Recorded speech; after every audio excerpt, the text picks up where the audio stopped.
Our next speaker is Ashley Bohrer. She's a Chicago-based activist and academic. She is a PhD candidate in philosophy at DePaul University, where she is writing a dissertation on Marxist feminism. Ashley adjuncts at DePaul, Loyola University, and the School of the Art Institute of Chicago. She is a founding member of CASH and an organizer for Slutwalk Chicago. Thank you, Ashley. Thanks. So before I get started, I want to make sure we thank Bree for all of her really wonderful, dedicated, hard work in putting this panel together. Thank you. Labor, which we all know is unpaid. So I just thank you so much, Bree. I know we all appreciate it very much. Thank you. Ben just gave, I think, a really good overview of the global trend of neoliberalism and the way in which higher education in particular constitutes a very specific case study of the entire global program of neoliberalization. What I'm going to talk about is complementary to Ben's presentation, and I'm going to talk about the way in which not just the access to higher education, but actually the content of higher education is affected by the increasing corporatization of the university under the regime of neoliberalism. And I'd like to start by referring to Toni Morrison, who says the following about the state of higher education. Quote, "If the university does not take seriously and rigorously its role as a guardian of wider civic freedoms, as an interrogator of more and more complex ethical problems, as servant and preserver of deeper democratic practices, then some other regime or menage of regimes will do it for us, in spite of us, and without us." I think the overriding theme of this panel today is that, in fact, there is a regime who is making these decisions for us, without us, and in spite of us, and that regime we call neoliberalism. So I'm going to talk about five or so of the ways in which the neoliberalization affects the content of university education, and I want to start first with direct research funding. So Ben talked to us about the defunding of higher education through public means. This has led many departments to make up for budget shortfalls by turning to private sources of funding. And we see this in particular in the hard sciences. I'll be clear, I'm a humanities person, but this happens in the hard sciences as well.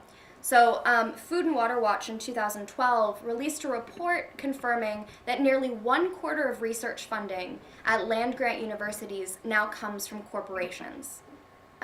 Although corporate funding of research surpassed USDA funding at these universities in the mid-90s, the gap is now larger than ever.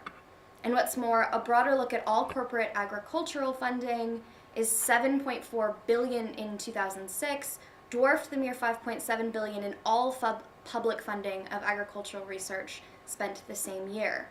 Corporations now are endowing professorships. They donate money to universities in return for having buildings, labs, and wings named for them.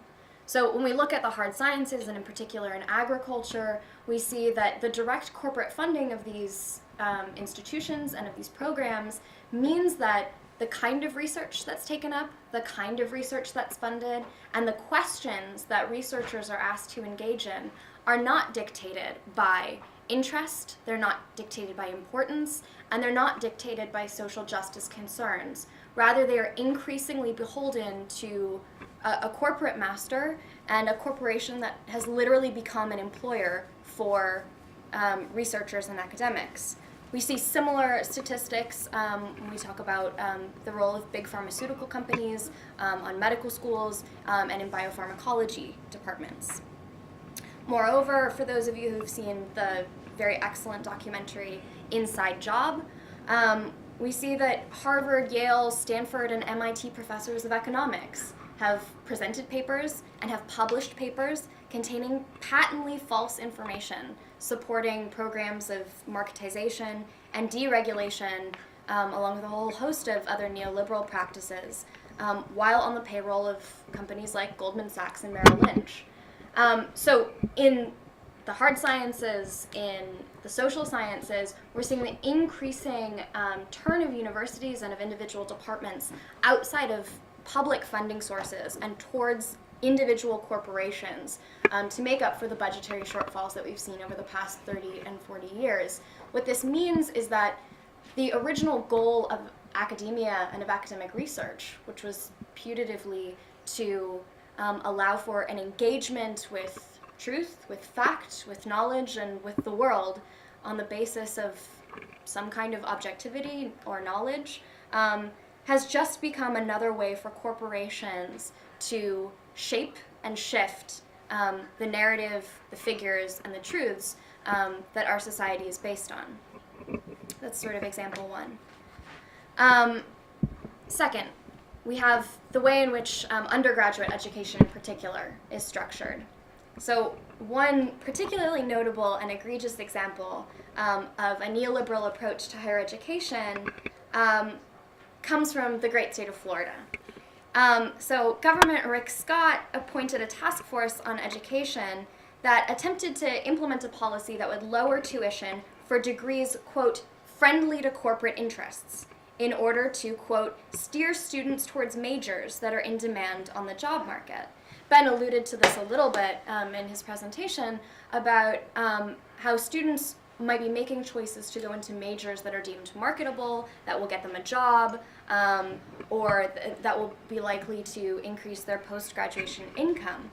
What we see in the state of Florida is that not only are students sort of implicitly geared toward business, finance majors, in the state of Florida, they're actually being given tuition reductions to do so. The message is clear, and this is Lizette Alvarez from the New York Times says the following. The message is, give us engineers, scientists, healthcare specialists, and technology experts. Don't worry so much about historians, philosophers, anthropologists, and English majors.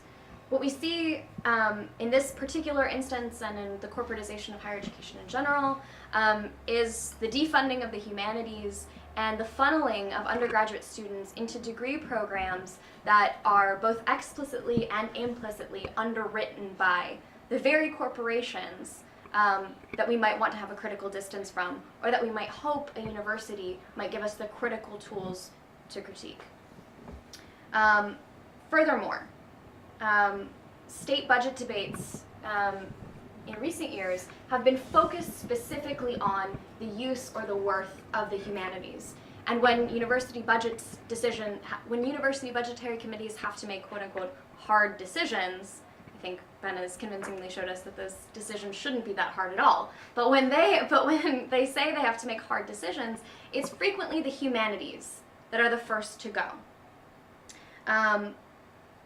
So disciplines like sociology, history, anthropology, but in particular minority studies, language studies, women and gender studies, queer studies, these are the first departments that face budgetary setbacks. And part of this has to do with the goals of corporatization and the goals of neoliberalism trying to undercut the last centers of critical inquiry in this country. So not simply attacking the humanities because they don't bring in as much money, but using this narrative of not bringing in as much money as a cover for an assault on academic freedom, and particularly towards disciplines that have a historical radicality to them. So saddled with debt, right? Students are not having access to some of the critical tools that are importantly cultivated in the humanities, in the social sciences. They're not developing or not allowed to access the discourses that would give them a distance from a culture of corporatization, from material consumption, or from the entire system of global geopolitics in which we all find ourselves. As UC Berkeley professor Christopher Newfield writes in his really wonderful book, Unmaking the University, which I recommend you all read if you haven't yet, he says that the conservative elites have worked to defund higher education explicitly because of its function in creating a more empowered, democratic, and multiracial middle class.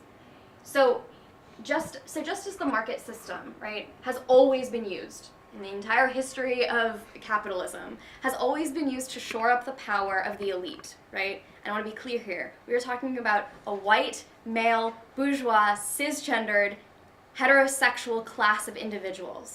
The marketization of the university is doing precisely the same thing, right? On the one hand, it is eliminating access to higher education that Ben talked about, in particular for these classes of people.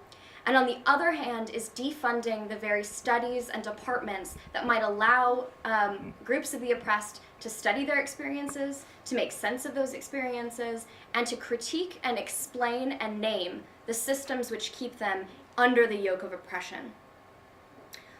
All of these factors conjoin to make academia a generally inhospitable place for what we might call non-normative bodies, for women, for people of color, for queers, for the disabled, for trans folks.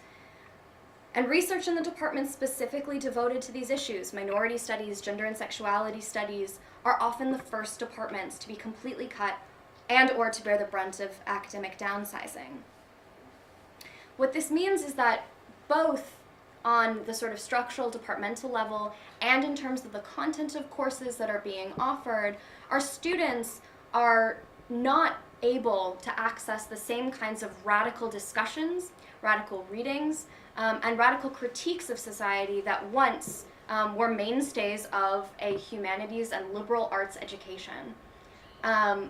As part of the neoliberal assault on academia is intended to excoriate radical disciplines and general leftism, even from traditionally conservative discourses, work being done in, for example, economics, political science, and philosophy that focuses on the experiences and lives of oppressed populations, or the structures of capitalism, racism, and heteropatriarchy, is discouraged both implicitly and explicitly. And any of us who are either working on dissertations, who have completed dissertations, know that when we start talking about these issues in an academic context, our advisors and the people on our committees are precisely the first people to say, I'm not sure if that research is marketable.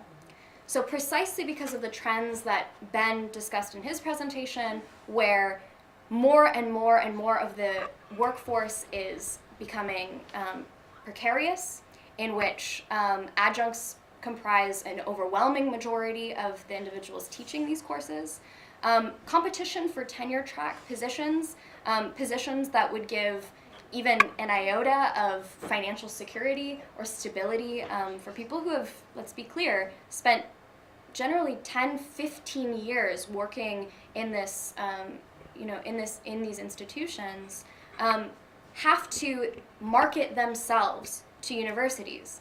And when you have, for example, the rise of an all-administrative hiring and firing process, then the person to whom one has to be marketable is no longer composed, a board composed of one's peers, is no longer other individuals who are interested in the same kinds of critical studies that we might be, but rather are the very forces at the university who are perpetuating its neoliberalization. If we look at most universities, both in the United States and in the UK, we see an increasing tendency toward the administrative oversight of academic work.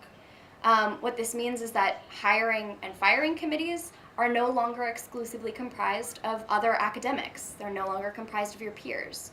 And even when, for example, hiring committees are mostly comprised of faculty, they always have to have administrative approval for all hirings. That means that you have to be marketable not just to people who know your discipline, not just to people who might be interested in your intellectual thought or in your ability to create a critical pedagogy in your classroom, but rather you have to be marketable or palatable to the individuals who are the very vessel and instrumentation of neoliberalism in the university. Clearly we can see that this hiring and firing process is not, let's say, value neutral. So lastly, I want to expand a little bit more on pedagogy and practices in the classroom for adjunct faculty. Because when you have an entire class of overworked, underpaid, precarious individuals who generally don't have access to healthcare or to unemployment benefits or to 401ks, retirement, or any form of job security. These are not individuals that are able to devote the majority of their time and their best work to their students. There are also people who are forced into teaching classes generally that have preset curricula. Curricula, by the way, which are not set by generally the radical faction of the faculty or the adjuncts, but are rather set and approved by administrators. So what this means is that in the classroom, you have undergraduate students who are paying thousands and tens of thousands, and let's be clear, I'm in six figures of debt over here, right? Sometimes hundreds of thousands of dollars for a university education in which they can no longer expect the undivided attention of their faculty, in which they can no longer expect that the university process and the university experience is going to furnish them with critical tools for engaging with the world around them, and in which they can no longer expect that the primary concern of their university and the individuals making decisions in it is their intellectual development. Rather, the primary concern on today's neoliberal campus seems to be how to make more money off of these students and how to make sure they don't know that that's what's going on. Yeah. So I want to suggest, and I think Creston will talk about this a little bit later, but I want to suggest that we can imagine a world and a university organized otherwise. We can imagine conjunctures of knowledge and power that are productive, that are transformative, and that are emancipatory. We can imagine pedagogies which are, in bell hooks' words, practices of freedom. And we can imagine an intellectual climate in which critical, reflective, interdisciplinary, socially engaged research is met with respect, encouragement, and support. We can imagine a university which would be anti-capitalist. And that's, I think, the only path forward, is finding a way to organize the production and distribution of knowledge and of subjects outside and against the system of capitalism that we find ourselves in. Yeah. I just imagine like this giant like applause.